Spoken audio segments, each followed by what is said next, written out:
ஏதோ அவருக்கு வேலை இல்லைன்னு வந்து இங்க உயிர் தந்துட்டு போகல. ஏதோ அவர் டைம் பாஸ்க்கு வந்து வாழ்வு தந்துட்டு போகல, ரட்சிப்பை தந்துட்டு போகல. அவர் வந்தது ஒரு நோக்கம் உண்டு. அந்த நோக்கம் இந்த பிசாசின் ராஜ்யங்களில சிக்கப்பட்டிருக்கிற ஜனங்களை விடுதலையாக்கும்படி. அது மாத்திரமல்ல, தான் எழுதின அந்த சட்ட திட்டங்களை அவருடைய கையெழுத்தினாலே குறைத்து போட்டார். எனக்காகவே அவர் எழுதின சட்ட திட்டங்களை எல்லாவற்றையும் இனி அப்படியெல்லாம் இல்ல, என்னுடைய பிள்ளையாகிய இயேசு கிறிஸ்துவின் இரத்தத்தினால துவைக்கப்படுகிற எந்த பிள்ளையும் என்னுடைய பிள்ளை என்று சைன் பண்ணிட்டார் அவர். ஆண்டவர் இன்றைக்கு உங்களை நேசிக்கிறார். ஆண்டவரை தரிசிக்கிற, ஆண்டவரை பார்க்கிற, ஆண்டவருடைய சமூகம் நமக்கு நேராக நிற்கிற பக்கமாய் நாம் திரும்பி நின்னால் மாத்திரம் போதும். மீதியான வேலையை ஆண்டவரே அழகா செய்யும். நம்ம செய்ய வேண்டியதெல்லாம் நம்ம டைரக்ஷனை திருப்பணும். இயேசு என்கிறதான ஒருவர் நமக்காய், நம்ம மனுஷனுக்காய் ரத்தத்தை சிந்தி இருக்கிறார், விளைக்கிரியம் செலுத்தி இருக்கிறார். ஆண்டவர் எவ்வளவு நல்லவர் பாருங்க. தான் பிள்ளை சாப்பாடே இல்லாம, ட்ரெஸ் இல்லாம, கிழிஞ்ச கண்களோடு கூட தூரத்துல தன்னுடைய தகப்பன் பார்க்கிறான். நம்ம தோட்டத்துக்குள்ள யாரோ ஒரு மனுஷன் தள்ளாடிக்கிட்டு வர்றானே, அவனுக்கு தெரியுது, ஓ அது என் பிள்ளை வந்துட்டான், என் பிள்ளை என்ன நோக்கி வந்துட்டான், அவனுடைய பாவத்தை உணர்ந்துட்டான், அவனுடைய பாவத்தை எல்லாம் விட்டுட்டு நான் மட்டுமே வேணும்னு சொல்லி வந்திருக்கிறான்னு சொல்லி தூரத்துல பார்க்கும் போதே இவன் ஓடி எதிர்கொண்டு ஓடுகிறான்.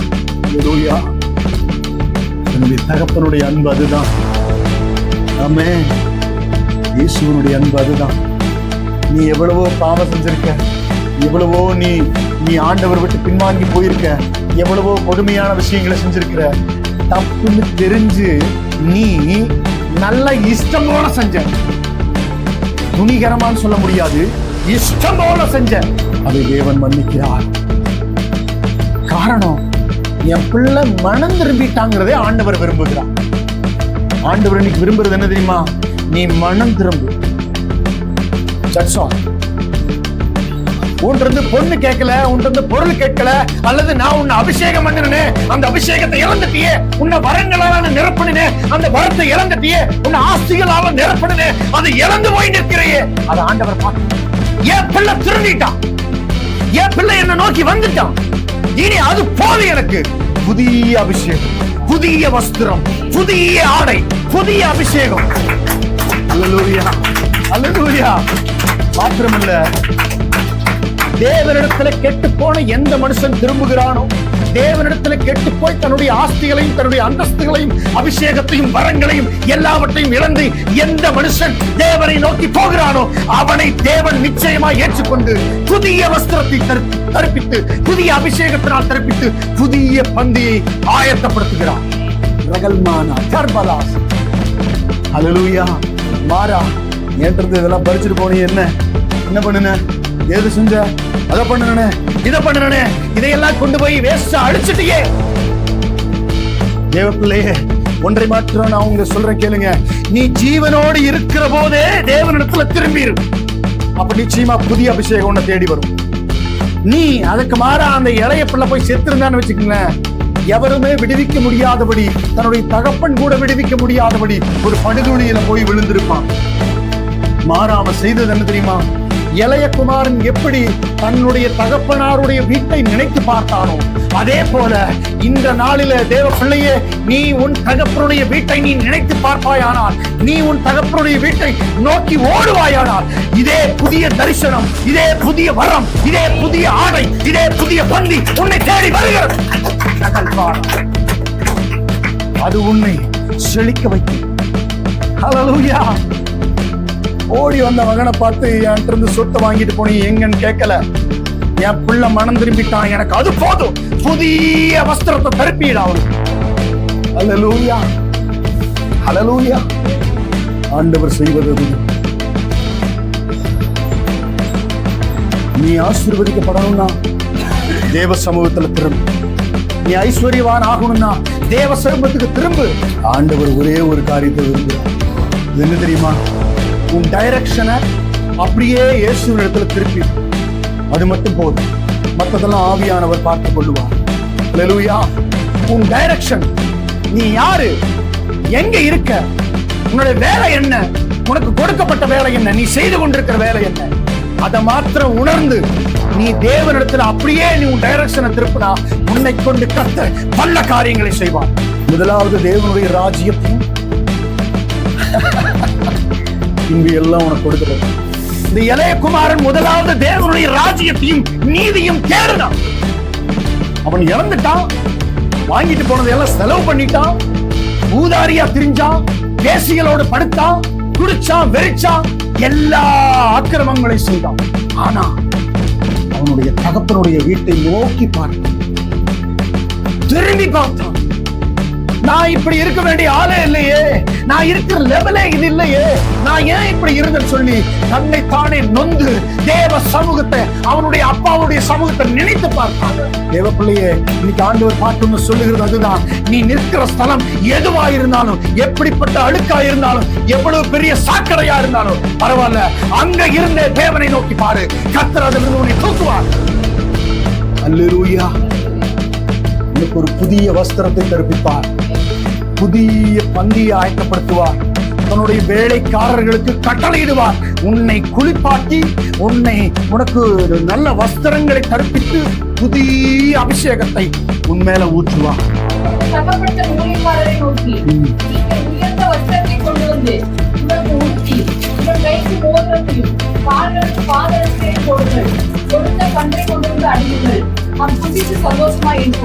கொளுத்த கன்று.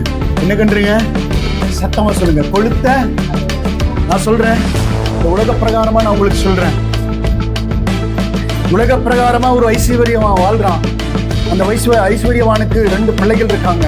அந்த 2 பிள்ளைகள்ல ஒருத்த ஊதாரியா இருந்துட்டு தன்னுடைய சொத்தை எல்லாம் வாங்கி கொண்டு செலவழித்து முடிச்சதுக்கு அப்புறம் மீண்டுமா தன்னுடைய தகப்பனத்துல திரும்பினா அந்த தகப்பன் ஏற்றுக்கொள்வானா? சொல்லுங்க ஐயா, ஏற்றுக்கொள்வானா? மாட்டான். ஏன்ட்டு இருந்து ஒவ்வொரு ரூபாயா நான் குருவி சேர்த்துற மாதிரி சேர்த்து வச்சு உனக்கு நான் எவ்வளவோ செஞ்சு சேர்த்து வச்சேன், ஏன்றது சொத்து வேணும்னு சொல்லி வாங்கிட்டு போயிட்டு நீ உன் இஷ்டம் போல திரிஞ்சு குடிச்சு வெறிச்சிட்டு பேசிகளோடு கூட இருந்து முடிச்சுட்டு இப்ப பணமே இல்லைன்னு சொல்லிட்டு பிச்சைக்காரனிலும் மோசமாய் வந்திருக்கிறாயே, உன்னை கொள்வதை தவிர வேற என்ன வழின்னு சொல்லி அவன் யோசிப்பான் இல்லையா? உலக பிரகாரமா மனுஷன் இப்படிதான் யோசிப்பான். தேவ பிள்ளையே, நம் அருமை ரட்சகராய் இயேசு கிறிஸ்து நாம் நீதிமான்களாய் அல்ல, பாவிகளாய் இருக்கும் போதே எனக்காய் ரத்தம் சிந்த வந்தவர். நான் மிகப்பெரிய பாவியாய், நான் எதற்கும் உதவாதவனாய் இருந்த போதே எனக்காய் தன்னுடைய ஸ்தானங்களை விட்டு எனக்காய் இந்த பூமிக்கு இறங்கி வந்தவர். அல்லேலூயா, அல்லேலூயா. இந்த தகப்பன் அப்படிதான் செஞ்சார். சொத்து போனா நான் நிறைய சம்பாரிச்சுவேன், என்னுடைய ஒரே வார்த்தையினால சொத்து உருவாகும். அல்லேலூயா. என்னுடைய ஒரே வார்த்தையினால் என்ன ஆகும்? வானங்கள் அவருடைய வார்த்தையினால் உண்டானது ஐயா, பூமி அவருடைய வார்த்தையினால் உண்டானது, நட்சத்திரங்களுடைய வார்த்தையினால் உண்டானது, இந்த கேலக்சி சர்வ சேனையும் வான மண்டலங்களில் இருக்கிற எல்லா விதமான கோள்களும் நட்சத்திரங்களும், இன்னும் மனிதனுக்கு புலப்படாத, இன்னும் மனிதனுடைய கண்களுக்குமே அகப்படாத இன்னும் அநேக கேலக்சிகள் உண்டு, அநேக நட்சத்திரங்கள் உண்டு. அது எல்லாமே என்னுடைய அப்பாவுடைய வாயிலிருந்து புறப்பட்ட அதே ஒரே நொடிப்பொழுதில் உருவானது. அல்லேலூயா, அல்லேலூயா. அவருக்கு இந்த சொத்து, உன் மேல வச்சிருந்த வரத்தை நீ வீணடிச்சுட்ட, உன் மேல வச்சிருந்த கிருபையா கொடுத்திருந்த வஸ்திரத்தை வீணடிச்சுட்ட, உன் மேல வச்சிருந்த ஆஸ்தியை வீணடிச்சுட்ட, உனக்கு கொடுத்த ஊழியத்தை வீணடிச்சுட்ட, உனக்கு கொடுத்த அபிஷேகத்தை வீணடிச்சுட்ட. அதெல்லாம் அவருக்கு பெருசு இல்ல. நீ திரும்ப, அதுதான் அவருக்கு பெருசு. நீ ஆண்டவரிடத்துல திரும்பினா கர்த்தர் உன்னை கொண்டு செய்கிற காரியம் பயங்கரமாயிடும். அவர் செய்கிற காரியம் மிக வல்லமையாயிடும். அவர் செய்வது, அவர் நினைப்பதெல்லாம் ஒரே ஒரு காரியம் தான். அது என்ன தெரியுமா? நீ உன் டைரக்ஷனை கர்த்தரிடத்துல திருப்பி, கர்த்தர் உன்னை தாராக்காமல் தலையாக்கும், தேசங்களுக்கு பயன்படுத்துவார். அல்லேலூயா, அல்லேலூயா. இந்த மனுஷன் செய்தது ஒரே ஒரு காரியம், தன் டைரக்ஷனை திருப்பணும். தன்னிடத்துல வருகிற ஒருவனையும் தள்ளாத தேவன் நம் தேவன். தன்னிடத்துல வருகிற ஒருவனையும் தள்ளாதது. தேவையில்லாத சிநேகம், தேவன் விரும்பாத சிநேகம் நிச்சயமாய் உங்களை தேவ பாதையில நடத்தாது. ஆண்டவருக்கு விருப்பமான சிநேகமும் தேவன் விரும்புகிற சிநேகம் மட்டும்தான் உங்களை பரலோகம் வரைக்கும் கொண்டு போகும். தேவன் விரும்பாத சிநேகம், தேவன் அருவருக்கிற சிநேகம், தேவன் ஒரு நாளும் ஒரு காலம் அந்த இடத்துல போகாதுன்னு சொன்ன இடம், அது முதற்கொண்டு உங்களை ஒரு நாளும் தேவ நீதியை நடப்பிக்க மாட்டாது. உலகம் ஒரு நாளும் தேவ நீதியை நடப்பிக்க மாட்டாது. உலகத்திற்கு நமக்கு சம்பந்தம் கிடையாது. ஐயா, நான் உலகத்துல தானே வாழ்றேன், உலகத்துக்கு நமக்கு சம்பந்தம் இல்லைன்னு சொல்றீங்க எப்படி? அதைத்தான் நான் சொல்லுவேன் எப்பவுமே, சிங்கம் சிங்கக்குட்டி மட்டும்தான் போடும், பன்னிக்குட்டி மட்டும்தான் போடும். அதனால பன்னி ஆண்டவர் ஏன் அருவருப்பா படைச்சிருக்கிறார் அப்படின்னு நான் சொல்லல. இந்த தேவனால படைக்கப்பட்ட எல்லாமே பரிசுத்தமானதுதான். நான் அதை பத்தி நான் சொல்ல வரல. எந்த சந்ததியில நீ பிறக்கிறையோ அதே சந்ததியை பிறக்க. நீ பரிசுத்தம் உள்ள சந்ததி, இயேசுவினுடைய ரத்தத்தினால கழுவப்பட்டு நீ நீதிமானாக்கப்பட்டு பரிசுத்தவானா நீ இருந்தாயானா உனக்கு பிறக்கிறது பரிசுத்த சந்ததியாய் பிறக்கும்.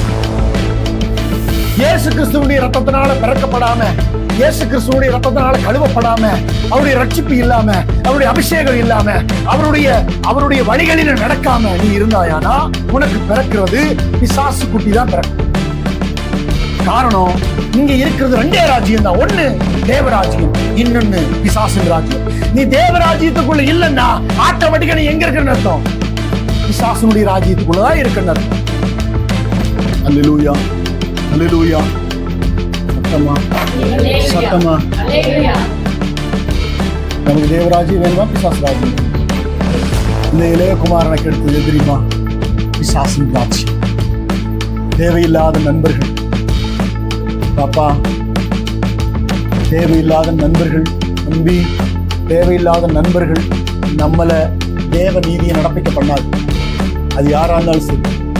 உங்க கூட பேசுறவன் தேவனை ஆராதிக்கிறவனா இருக்கிறானா, தேவனை தூசிக்கிறவனா இருக்கிறானா? நீ யார் கூட சிநேகம் வைக்கிற, நீ எவனோட சிநேகம் வைக்கிறாயோ அதே பிரச்சனை உன் வாழ்க்கையில விளையாடும். எழுதி வச்சுக்கோ. நீ தேவ பிள்ளையோடு கூட நீ ஐக்கியம் வச்சுட்டு, கர்த்தருடைய பிள்ளைகளோடு கூட நீ இருந்துட்டு, தேவ பிள்ளைக்கு தேவனுடைய ஆராதனைக்கு நீ வந்துட்டு, ஆண்டவருடைய ஆராதனையில கலந்துட்டு, தேவனுடைய உடன்படிக்கை பட்டியல நீ இருந்தீன்னா நிச்சயமா தேவனோடு கூட இருப்பார். ஆண்டவருடைய ஆசீர்வாதம் கூட இருக்கும். தேவனுடைய வசனங்களுக்கும் தேவனுடைய வார்த்தைகளுக்கும் ஆண்டவருக்கும் அவனுக்குமே சம்பந்தம் இல்லை. அவனோடதான் உன்னுடைய 48 மணி நேரத்துல 40 மணி நேரம் அவனோட தான் இருக்கிறீனா. நிச்சயமா சொல்றேன், நீ பரிதபிக்கப்பட்ட நிலைமையில தான் இருக்கு. அவன் உனக்குள்ள இருக்கிற எல்லா செயல்பாடுகளும் உனக்குள்ள வரும். அவனுக்குள்ள இருக்கிற எல்லா தீங்குகளும் உன்னையும் டச் பண்ணும். அவன் இயேசுவை தூசிப்பான், நீயும் தூசிப்ப. அவன் இயேசுவை அவன் மனுஷன் சொல்லுவான், நீயும் மனுஷன் சொல்லுவ. அவன் ஆண்டவர் ஆராதிக்க மாட்டான், நீ ஆராதனைக்கு வரமாட்டான். தேவ பிள்ளையே, உன்னுடைய சிநேகம் தேவ பிள்ளைகளோட வைங்க. நல்ல ஆராதிக்கிற பிள்ளைகளோட வைங்க. உற்சாகமுள்ள பிள்ளைகளோடு இருங்க. அபிஷேகம் பண்ணப்பட்ட பிள்ளைகளோடு இருங்க. அப்போது நீங்க அபிஷேகம் பண்ணப்படுவீங்க. இந்த உலகத்துல பாவத்தை விட அநேக விஷயங்கள் இந்த பூமி முழுவதுமாய் அது மிகவும் பெருகி இருக்கிறது. ஆண்டவருடைய ஒரே ஒரு கிரியேஷன் நீ சிந்திச்சினா, ஆண்டவருடைய ஒரே ஒரு கிரியேஷன் எடுத்து நீ ஆராய்ச்சி செய்ய ஆரம்பிச்சிட்டீங்கன்னா, நிச்சயமா சொல்றேன், உன்னுடைய வாழ்நாள் கூட பத்தாது. ஆண்டவருடைய ஒரே ஒரு கிரியை, ஒரு மண்ணுன்னு வைக்குவேன், அந்த மண்ணை நீ ஆராய்ச்சி பண்ணீங்கன்னா, அந்த கல்லை நீ ஆராய்ச்சி பண்றதுக்கு உன் வாழ்க்கை கூட பத்தாது. அவ்வளவு பெரிய விஷயங்கள் இந்த பூமி நிறைய கொட்டி கிடக்கு. இதையெல்லாம் நீ ஆராய்ச்சி பண்ணக்கூடாது. இதெல்லாம் நீ ஆராய்ச்சி பண்ணி நீ பெரியாராயிடக்கூடாது. இதெல்லாம் நீ ஆராய்ச்சி பண்ணி தேவனுடைய செய்கைகளை நீ புரிந்து கொள்ளக்கூடாது. அவர் இன்னார் என்பதை நீ அறிந்து கொள்ளக்கூடாது. அவர் இன்னது என்பதை நீ அறிந்து கொள்ளக்கூடாது. அவர் எவ்வளவு வல்லமையுள்ளவர் என்பதை நீ புரிந்து கொள்ளக்கூடாது என்பதுக்காக உன்னை என்ன செய்யறான்? பாவத்திற்குள்ள தள்ளுறான். பாவத்திற்குள்ள எந்த மனுஷன் வாழ்றானோ அவனுக்குள்ள ஞானம் விளங்காது, அவனுக்குள்ள ஞானம் வராது.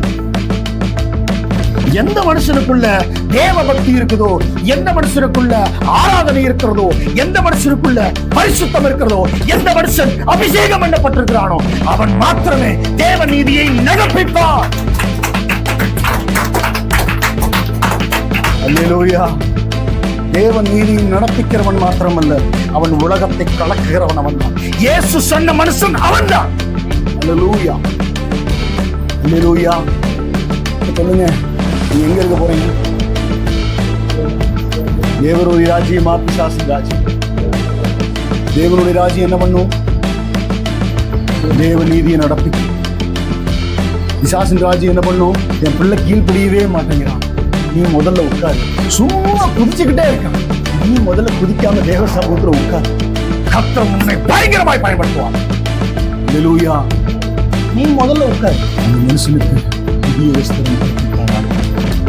அந்த மனுஷனுக்கு புதிய அபிஷேகத்தினால் நடக்கும். இன்னொன்னு சொல்லட்டுமா? ஆண்டவருக்கு பிரச்சனை எல்லாம் நீ இழந்து போன ஆசீர்வாதமோ, நீ இழந்து போன வரங்களோ, நீ இழந்து போன உன் மேல ஆண்டவர் வச்சிருக்கிற திட்டமோ அதெல்லாம் கிடையாது. அதை காட்டிலும் அதிகமான, அதை காட்டிலும் மிகப்பெரிய ஒரு ஆஸ்திகளையும், மிகப்பெரிய ஒரு வல்லமையும், மிகப்பெரிய ஒரு வரங்களையும் தேவனால படைக்க முடியும். இன்னும் சொல்லணும்னா, அவர் இரட்டிப்பான நன்மையினால உன்னை நிரப்புவார். அதுவும் அவரால முடியும். அது அவருக்கு லேசான காரியம்.